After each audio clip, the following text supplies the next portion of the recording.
Quality हमें को control करने की जरूरत पड़ती है। अर्थवर्क और मेसनरी हमने पढ़ लिया था। उसके बाद नेक्स्ट जो है वो आरसीसी है। आरसीसी में रेनफोर्स और कंक्रीट को उसने क्या है अलग अलग डिवाइड कर दिया है कि जब हम लोग क्या है रेनफोर्स सीमेंट में क्या होता है स्टील होता है और कंक्रीट होता है। और जब हम क्या है इसको क्रिटिकली इवोल्यूशन करना बहुत ज्यादा जरूरी है क्योंकि ये बहुत मेन होते हैं कंस्ट्रक्शन के अंदर। इन्हीं के ऊपर सारा स्ट्रक्चर खड़ा रहता है। बीम कॉलम आपका जो स्लैब हो गई वो सारी चीजें क्या है बहुत इंपॉर्टेंट है। तो इसीलिए इस पे बहुत ज्यादा ध्यान देने की जरूरत पड़ती है। कंक्रीट इंपॉर्टेंट आइटम है कंस्ट्रक्शन वर्क में, सबको पता है ये चीज। इसीलिए जब हमें उस पे एग्जामिन करना है और स्ट्रिक्ट कंट्रोल रखना है। उसके बाद process of concrete should be begin after the quality inspector review all preparation. जो भी चीजें होती क्रिटिकल सिचुएशन होती है उनको सारों को रिव्यू कर लेते हैं क्वालिटी इंस्पेक्टर, तब जाके इसका प्रोसेस स्टार्ट होता है। ऐसे ही इसको हम स्टार्ट नहीं कर सकते हैं। तो in fact he should be present observe the quality of mix through out the process. Through out the process मान लो हम क्या है सबसे पहले बैचिंग करते हैं, मिक्सिंग करते हैं और फिर उसके बाद ट्रांसपोर्ट करेंगे, प्लेसिंग करेंगे, कंपैक्शन करेंगे। ये सारा जो प्रोसेस होता है थ्रू आउट द जो प्रोसेस होता है उसमें उसे क्वालिटी को कंट्रोल करना होता है। ठीक है, कुछ इंपॉर्टेंट पॉइंट हैं जिनके ऊपर चेक करना बहुत ज्यादा जरूरी है। पहला जो पॉइंट है वो है आपका कि जो डिजाइन मिक्स यूज किया है, लाइक आप M20 यूज कर रहे हो, M15 यूज कर रहे हो, 10 यूज कर रहे हो, 25 यूज कर रहे हो, जो भी आप डिजाइन मिक्स यूज कर रहे हो वो क्या होना चाहिए अकॉर्डिंग टू जो उसमें मिक्स होता है वैसे होना चाहिए। ठीक है, इंग्रेडिएंट उसी के हिसाब से होने चाहिए, सीमेंट सैंड और एग्रीगेट जो हम मिक्स करेंगे। उसके बाद दूसरा, जो भी इंग्रेडिएंट हम मिक्स करो तो इस तरीके से मिक्स करना चाहिए कि यूनिफॉर्म कलर जो हमारे कंक्रीट का आता है, मसाले का आता है, वैसे वाला हमें मिलना चाहिए। ऐसे नहीं कि आपने कम ज्यादा मिक्स कर दिया, उसके हिसाब से क्या है हमारा मिक्स होना चाहिए। उसके बाद जो मिक्स हमने तैयार किया है उसके अंदर एडिक्वेट स्ट्रेंथ होनी चाहिए और डिजायर वर्केबिलिटी होनी चाहिए। तो वर्केबिलिटी स्ट्रेंथ ये चीजें तो तुमने पहले पढ़ी हुई है। वर्केबिलिटी जिसके साथ हम लोग काम करना चाहते हैं, लिक्विड फॉर्म में है या थोड़ा हार्ड फॉर्म में, किस टाइप में है वो उसी हिसाब से हमें होना चाहिए। उसके बाद नेक्स्ट जो है, अगर बड़े लेवल पे काम कर रहे हो तो पूरा कंट्रोल होना चाहिए जितने भी प्रोसेस होते हैं। बड़ा जो काम है कंक्रीट का, छोटा मोटा काम है अगर हल्का फुल्का हम घर पे कर रहे हैं वो अलग चीज है, लेकिन अगर हम बड़े लेवल पे काम कर रहे हैं तो मिक्सिंग, प्लेसिंग, कंपैक्शन, क्यूरिंग, जो भी प्रोसेस होता है उस क्वालिटी को अचीव करने के लिए और उसको सस्ता बनाने के लिए हर एक बात के ऊपर ध्यान देना होता है। उसके बाद नेक्स्ट, वाटर सीमेंट रेशो बहुत इंपॉर्टेंट होता है। तो वाटर सीमेंट रेशो प्रॉपर होना चाहिए, मेंटेन होना चाहिए। जब हम स्लम टेस्ट करें तो उसकी वैल्यू क्या आए, मिनिमम आए। स्लम टेस्ट अगर तुम्हें नहीं पता तो ऐसे बकेट टाइप में एक क्यूब होता है, क्यूब जैसे होता है ना, ऐसे क्यूब में लेते हैं हम, ऐसे बकेट टाइप होता है, उसके अंदर कंक्रीट फिल कर लेते हैं, फिर नीचे से उसको खोल देते हैं। खोलते हैं तो वो नीचे गिरेगा, मतलब इसी शेप में जो इसका है इसी शेप में आएगा, तो इसका मतलब है कि हमारा जो हमने बनाया है स्लम वो पूरा सही है। अगर इसी शेप में नहीं आएगा तो इसका मतलब है कि उसमें दिक्कत है। ठीक है, तो वो चेक करते हैं हम लोग। तो स्लम की वैल्यू क्या है, मिनिमम आनी चाहिए। उसके बाद नेक्स्ट जो बोल रहा है ये कब आएगी, जब वाटर सीमेंट रेशो पे कंट्रोल करेंगे।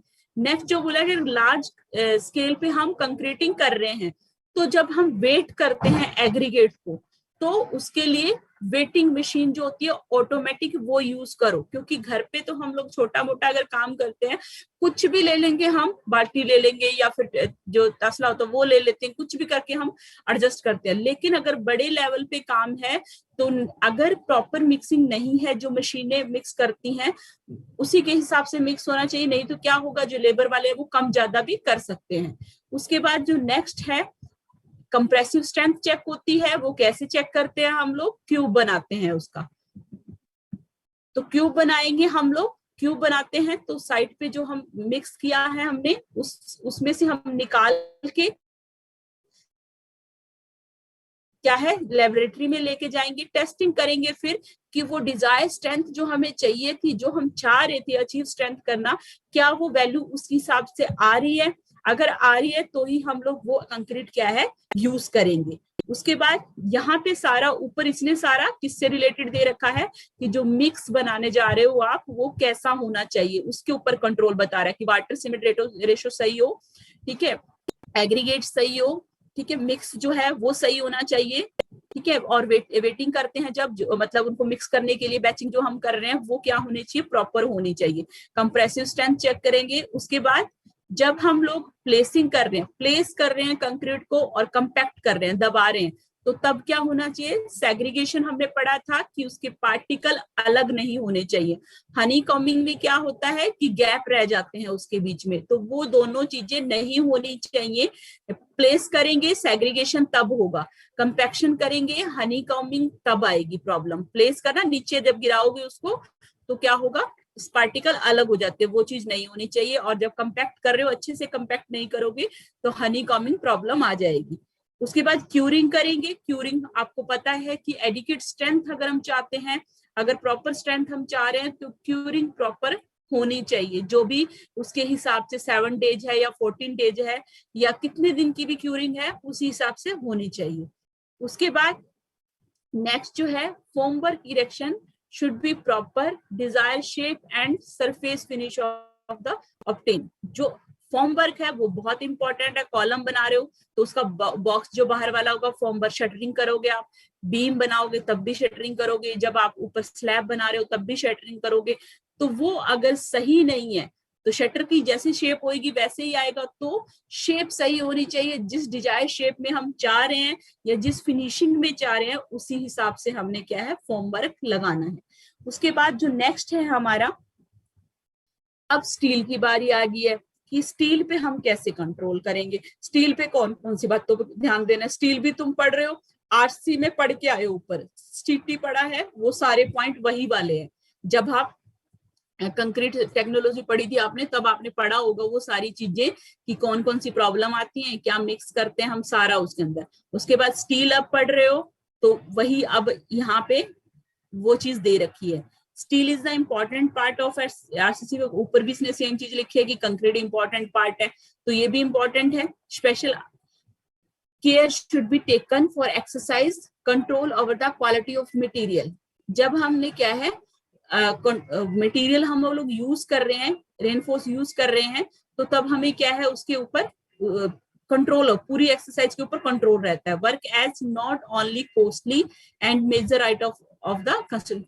इसकी वजह से ही क्या है हमारा प्रोजेक्ट रेनफोर्स अब यूज करते हैं तो ज्यादा प्रोजेक्ट हमारा कॉस्टली हो जाता है, ठीक है, कॉस्टली भी होता है और मेजर आइटम भी है ये, क्योंकि यही सपोर्ट देगी हमारे जो कंक्रीट है उसको। बिना उसकी आप कंक्रीट को अगर बिछा भी दोगे तो वो फिर बाद में गिर जाएगा। But because any lapse cause tension and shear failure. Tension पता है मुड़ जाएगा, सॉरी खिंच जाएगा, शियर जो है आपस में रगड़ होती है जो।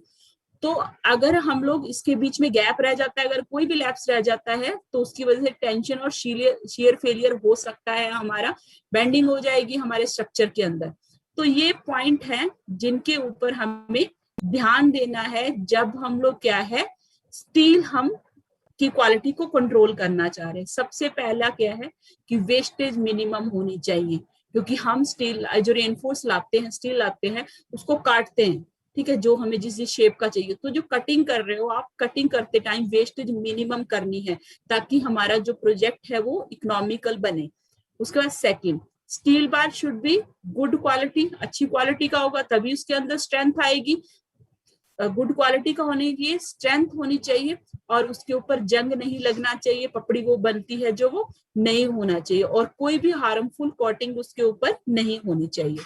उसके बाद जो नेक्स्ट है, reinforce detail must be design structural engineer. अगर आप रेनफोर्स बड़ा प्रोजेक्ट है तो आपको रेनफोर्स डिजाइनिंग जो है वो स्ट्रक्चरल इंजीनियर है जो उससे करवा के लेने की, कैसे हमने उसमें स्लैब में कौन सी वाली बार प्रोवाइड करनी है, बैंडिंग कहाँ पर प्रोवाइड करनी है, वो सारे क्या है इसके अकॉर्डिंग होनी चाहिए। जो स्ट्रक्चरल इंजीनियर है उससे पूछ के बनाना चाहिए। और जब काम चल रहा है साइट पे तो साइट इंजीनियर को केयरफुली ऑब्जर्व करना चाहिए। Detailing as per the design जो भी डिटेल आप यूज कर रहे हो, जो भी आप यूज कर रहे हो रेनफोर्स के अंदर, स्पेसिंग होएगी उसके अंदर, कवर कितना रखना है, साइज कितना रखना है, ठीक है। ये स्लैब वगैरह कॉलम होता है उसके अंदर हम ये आगे आएगा ये कितना रखते हैं, तो उसके ऊपर बहुत ध्यान देना है। ज्यादा गैप हो गया तब भी दिक्कत है, कम गैप होगा तो उसके अंदर कंक्रीट फिल नहीं होगा, ज्यादा गैप होगा तो ज्यादा जगह बच जाएगी और उसके बाद में स्ट्रक्चर आपका डैमेज हो सकता है। तो इन चीजों के ऊपर बहुत ध्यान देना है। उसके बाद steel bar should B adequate strength and rigidity, strength होनी चाहिए और हार्ड होना चाहिए। डू नॉट गेट डिस्प्ले, मतलब मुड़ ना जाए जब हम उसको यूज करें। व्हेन द कंक्रीट प्लेस और कंपैक्ट, जब हम उसके ऊपर कंक्रीट रखें या उसको कंपैक्ट करें तो ऐसा ना हो कि वो डिस्प्ले हो जाए। तो उसके अंदर जितनी स्ट्रेंथ हमें चाहिए है, जितनी रिजिडिटी हमें चाहिए उतनी होनी चाहिए। Splicing of bar not should be done the point of maximum stress. आप बार है उनको जोड़ रहे हो, 2 बार जोड़ रहे हो और यहीं पे ही आपका ऊपर से क्या है, लोड आना था, तो वहां पे आपने बार को नहीं जोड़ना है जहां पे लोड आना है। मान लो इधर जोड़ोगे तो कोई दिक्कत नहीं है, ऐसे नहीं कि जिसके ऊपर आपने वहीं पे ही सेंटर आ जाए जहां पे आप जोड़ रहे हो आप। तो स्प्लेसिंग ऑफ बार वहां पे नहीं होनी चाहिए जहां पे मैक्सिमम स्ट्रेस है। उसके बाद as per possible welding bar should be avoided, welding नहीं करनी चाहिए बार की, जहां तक हो सके अवॉइड करना चाहिए।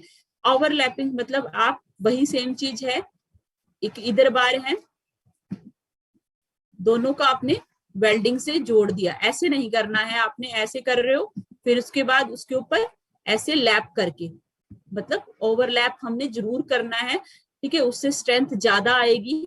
तो वेल्डिंग अवॉइड करनी है, ओवरलैप हमने lap as per the given specification, जो भी हमें स्पेसिफिकेशन मिली है लोड ट्रांसफर करने के लिए, तो उसके हिसाब से हम लोग क्या करेंगे, जो बार को है जोड़ेंगे, ठीक है। उसके बाद आगे दे दिया इसने, ये तुमने पहले भी पढ़ा हुआ है कि जो स्लैब के अंदर जो कवर है वो कितना होना चाहिए, 15 mm से कम नहीं होना चाहिए, बीम के अंदर 20 mm से कम नहीं होना चाहिए, और कॉलम के अंदर क्या है 40 mm से कम नहीं होना चाहिए, ठीक है, to avoid the corrosion of steel. क्योंकि ऊपर से मॉइस्चर अगर उसके अंदर एंटर करेगा, कवर सही नहीं है, तो वो क्या हो जाएगा, हमारा रस्टिंग आ जाएगी, उसके ऊपर कोरेजन लग जाएगा। तो उस चीज को अवॉइड करने के लिए ये कुछ लिमिट है, इसके अकॉर्डिंग हमें प्रोवाइड करनी चाहिए। ये तो तुमने आरसीसी में पहले भी पढ़ी होगी।